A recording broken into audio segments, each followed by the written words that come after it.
Rooster Teeth News is brought to you by NatureBox. Snack smarter with French toast granola, sweet blueberry almonds, and more. Get 50% off your first order when you visit naturebox.com/roosterteeth. What's up, guys? I'm Ashley Jenkins, and Nintendo held a conference today to talk about their spring titles, and they did that thing where they announce a game and try not to look smug when they follow it with, "and it's available today." But don't get your hopes up, because that doesn't include the next Smash Bros. Title, even though they did announce that Punch-Out's Little Mac will join that lineup. What it does include is a follow-up to their Steel Diver 3DS submarine game called Sub Wars that will toy with the free-to-play model by offering two versions, a free one and a premium one. The free version offers 2 submarines and a few missions, and the premium one offers 18 submarines, a full suite of missions, and crew members that can tweak your submarine's attributes, and players of either version can be matched against one another in multiplayer. Another 3DS game that will experiment with the free-to-play space will be Rusty's Real Deal Baseball, which comes out in April.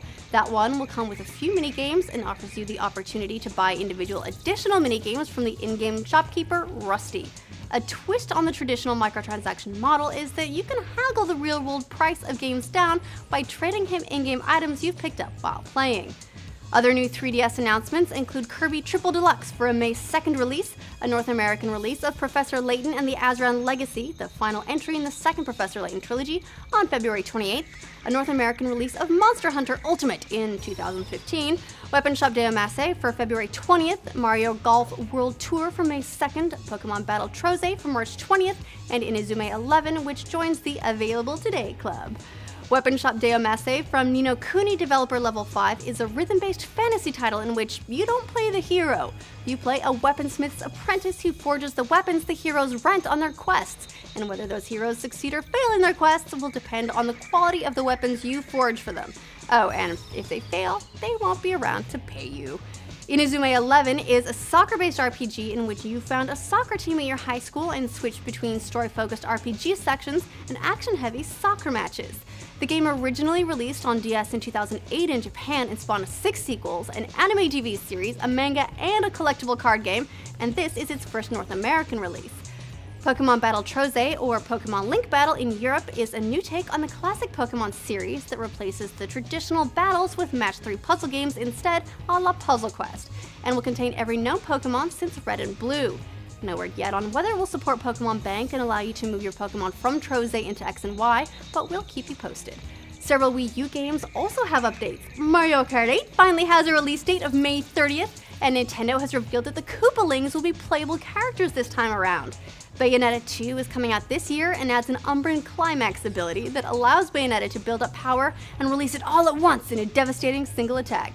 Monolith Soft's X, the successor to sci-fi RPG Xenoblade Chronicles, will be out sometime this year for Japan and will see a release at some point in North America. It's using an updated version of its predecessor's combat system, which Nintendo President Satoru Iwata describes as more polished.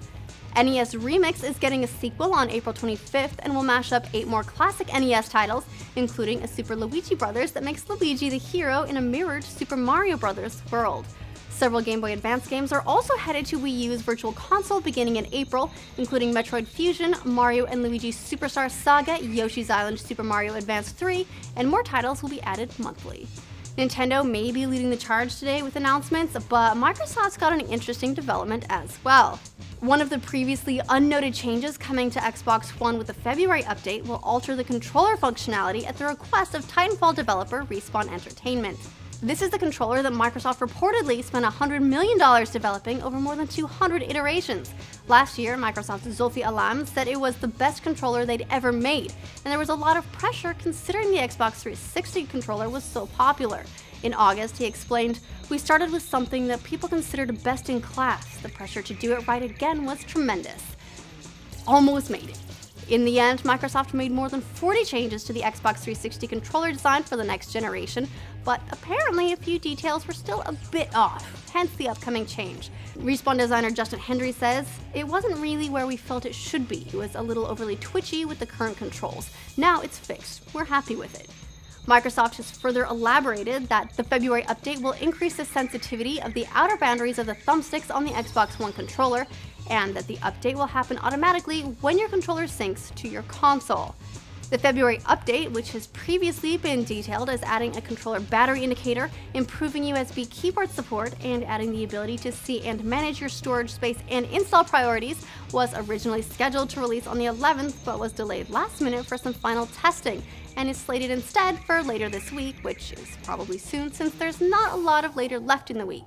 And that's it for today. Are any of Nintendo's spring games going on your must-have list? Shout out in the comments and let us know.